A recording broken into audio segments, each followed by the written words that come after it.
नमस्ते सदा वत्सले मातृभूमे त्वया हिन्दुभूमे सुखं वर्धितो महामङ्गले पुण्यभूमे त्वदर्थे पदत्वेशकायो नमस्ते नमस्ते प्रभो शक्तिमान हिन्दुराष्ट्राङ्गभूता इमे सादरं त्वां नमामो वयम्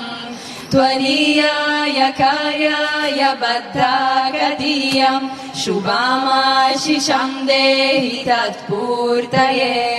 अजेयां च विश्वस्य देहि शक्तिं सुशीलं जगत्येनं राम भवेत् श्रुतं चैव यत्नन्तकाकीर्णमार्गं स्वयं स्वीकृतं नः सुगं कार्ये समुत्कर्षणं श्रेयसस्येकमुत्क्रं परं साधनं नाम वीरव्रतम् तदन्तः स्फुरत्वक्षयधेयनिष्ठ रदन्तः प्रजागर्तु तीव्रानिशम्